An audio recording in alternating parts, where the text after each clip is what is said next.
AK Pack News 55. If you like the video, please subscribe the channel. Thank you. बिस्मिल्लाहिर्रहमानिर्रहीम, अस्सलाम वालेकुम वरहमतुल्लाहि वबरकातुहू। दोस्तों, आप मेरा YouTube चैनल पाक न्यूज़ 55 देख रहे हो। मैं अमन खान। क्या करूं, रह भी नहीं सकता, दिल नहीं कर रहा है बनाने के लिए, लेकिन चुप रह भी नहीं सकता। गुस्सा भी है, दुख भी है, अफसोस भी है, और सोच रहा हूं कि मैंने अपनी जिंदगी में इतनी सपोर्ट क्यों की थी उन लोगों की, जबकि असलियत उनकी यही है जो आजकल सच में नजर आ रही है। ख्वाजा आसफ ने क्या खूब कहा था, अय्याज सादक ने क्या खूब कहा था। बस गलती हो गई, उसके लिए मैं माफ़ी चाहता हूँ लोगों से। अगर मेरे उस वक़्त की पोस्टों या मेरी वीडियो से किसी मेरे भाई को दिल आज़ारी हुई हो तो मैं माफ़ी चाहता हूँ। प्लीज़ मुझे माफ़ कर देना। गलती हुई थी मुझसे, बहुत बड़ी गलती हुई थी, क्योंकि मेरी आंखें बंद थी और मैं अंधा एतमाद करता रहा। ये नहीं कि मैं इमरान खान के दौर में ही नहीं, उससे पहले भी मैं बहुत ज़्यादा एतमाद करता था और बहुत ज़्यादा सपोर्ट करता था, लेकिन जब आंखें खुली तो देखा सब तरफ अंधेरा था। चलो, ये बात तो गई। अब मैं बात करता हूँ उस मासूम की, और सवाल है मेरा पूरे निज़ाम से, यानी कि जितना भी पाकिस्तान में जितने लोग ताकतवर हैं और ख़ास करके अवाम से भी, क्या आपके बच्चे महफूज हैं? मैं ये सवाल अवाम से कर रहा हूँ, क्या आपके बच्चे महफूज हैं?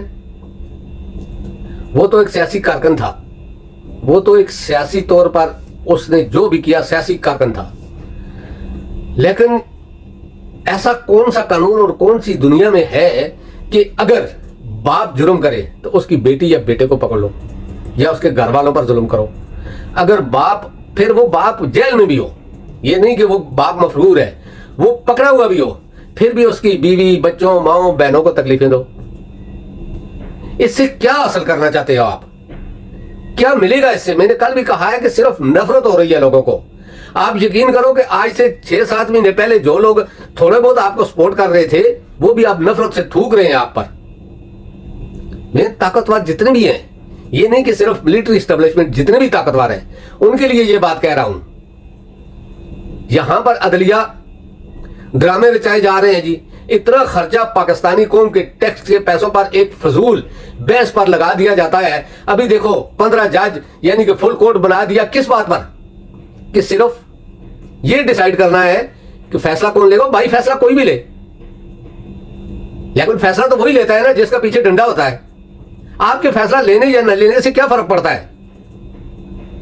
आप अपने इन फैसलों को और पाकिस्तानियों के टैक्स के पैसे को इस तरह की चीजों पे जाया मत करो। अगर इंसाफ नहीं दे सकते हो तो छोड़ दो। मैं काजी फायज ईसा जो कल आए हैं, मैं उनसे गिला नहीं कर सकता क्योंकि वो कल आए हैं, लेकिन अभी तो उनका कंट्रोल है ना। वो इस केस को देख सकते हैं कि इस बच्चे के साथ इतनी ज्यादा जुल्म बर्बरियत क्यों हुई है, किसकी वजह से हुई है, कौन लोग थे जो परेशान कर रहे थे उनको बार बार, और जिसका सदमा उस बच्चे के जहन पर बैठा। फिर उन डॉक्टरों को और अस्पतालों को बंद करना चाहिए जिन्होंने बच्चे का ट्रीटमेंट नहीं किया, अगर मैं गलत नहीं हूं तो, क्योंकि मैंने खबरें सुनी है, मुझे देखो कंफर्म नहीं है। और लास्ट में जो खबर है कि लास्ट में बच्चा लेके गए थे इत्तेफाक अस्पताल में, तो उन्होंने भी 1-2 दिन रखने के बाद सियासी बेस पे, यानी कि आपका बच्चा किस पार्टी से ताल्लुक रखता है फलां से, उसको निकाल दिया। मैं इस चीज को कंफर्म नहीं कर सकता, लेकिन ये बहुत चल रहा है सोशल मीडिया पर। सबसे पहले तो उस अस्पताल को बंद करना चाहिए और उस डॉक्टर के लाइसेंस कैंसिल करना चाहिए। एक बच्चा मौत और जिंदगी की कश्मकश में है, उनको सियासत पहले पड़ी हुई है या बच्चे की जिंदगी पहले है? अगर उस डॉक्टर ने जानबूझकर ऐसा किया है तो उसके ऊपर कत्ल का मुकदमा होना चाहिए। दूसरा, अदालतों के जितने भी जज बैठे हुए हैं जिन्होंने इस चीज को नजरअंदाज किया है, उन पर कत्ल का मुकदमा होना चाहिए। बच्चा तो फरिश्ता था, वो तो शहीद हो गया। यकीन करो, उसकी वीडियो देखकर मेरे जैसे आदमी की आंखों में आंसू आ गए। मैं कांप के रह गया। मैं जिंदगी में कभी नहीं डरा, डर अब भी मुझे नहीं है, लेकिन दुख बहुत ज्यादा है। इतना दुख है कि मैंने बड़ी मुश्किल से अपने आप को रात को कंट्रोल किया, क्योंकि मुझे भी 4 हार्ट अटैक हो चुके हैं। बड़ी मुश्किल से मैंने अपने आप को कंट्रोल किया, लंबी लंबी सांसें ली, तब जाके मैं थोड़ा सा नॉर्मल हुआ। लेकिन मैं पूछना चाहता हूं अपने निजाम से, क्या आपका इंसाफ ये है? मैं चीफ ऑफ आर्मी स्टाफ से पूछना चाहता हूं, आपके नीचे अभी तो कंट्रोल सारा आपका है, आपके नीचे क्या हो रहा है? क्या आप देख रहे हो? मैं सब वज़राए आला से पूछना चाहता हूं, निगरान वज़ीर आज़म से पूछना चाहता हूं, वज़ीर दाखिला से पूछना चाहता हूं, क्या ये कानून है? और जो कुछ पंजाब के अंदर हो रहा है, दूसरी और वो जेलों में जो बच्चियां बंद है, जो किसी की माई बहने हैं वो बंद है, उनके घर वाले क्या सोच रहे होंगे? किस चीज में आपने, क्या उन्होंने कोई यानी कि छावनी तबाह कर दी थी, बैंक उड़ा दिए थे, या टैंक मार के, गोले मार के, एटम बम मार के? क्या किया था? एक सियासी केस था ना। आप किस चीज को तोड़ना चाहते हो? क्या ओके ठीक है, इमरान खान नहीं है, क्या आप फिर भी इन लोगों को कंट्रोल कर सकोगे? ये तो 10, 12, 15, 20 या 100, 200 लोग होंगे। जो 4-5 करोड़ लोग आपके मुखालिफ हो गए हैं इन बातों से, उनका क्या करोगे? मैं चीफ ऑफ आर्मी स्टाफ से कहता हूं, मुझे पता है आप तक रिपोर्ट नहीं पहुंचती, जो पहुंचती है वो झूठ होती है। तो प्लीज आप इस चीज को देखें, क्योंकि ना चीफ जस्टिस देख सकता है, ना हाई कोर्ट का कोई जज देख सकता है, ना कोई पुलिस का आईजी, डीआईजी। क्यों? सब डंडे के नीचे है, सबको धमकाया जाता है। जिस तरह मैंने सुना कि इत्तेफाक अस्पताल के डॉक्टरों को भी फोन के धमकाया गया, लेकिन मैं इसका कंफर्म नहीं कर सकता, लेकिन सुना है, मैंने सोशल मीडिया पर देखा भी है। तो इस तरह का ही काम होता है क्या? इस तरह अगर सियासी आदमी किसी का मुखालिफ हो तो इस तरह का होता है। कल को आपके बच्चे भी हैं, यकीन करो, मैं उस बच्चे की नीयत देखता हूं तो मुझे समझ जाती कि मैं क्या बोलूं। इसलिए मैं वीडियो बनाने से कासर था कि मेरे मुंह से कुछ ऐसे अल्फाज निकल जाएंगे जो हो सकता है किसी को नागवार गुजरे। मुझे इससे कोई फर्क नहीं पड़ता, जिंदगी 4 दिन की है। मैंने बोला ना कि मैं मौत के किनारे से वापस आया हूं, मुझे इसका डर नहीं है। लेकिन यही बच्चे की अभी नीयत जो दूसरे बच्चे देखेंगे उन पर क्या असर पड़ेगा? कि एक बच्चे को, हालांकि उसके बाप की गलती कोई नहीं थी, सियासी है। कौन सा उसने किसी छावनी पे हमला कर दिया था? कौन सा उसने किसी जहाज या खुदकश हमले का मास्टरमाइंड था? वो एक सियासी आदमी था, कारकन था, और फिर वो आपकी कैद में भी है।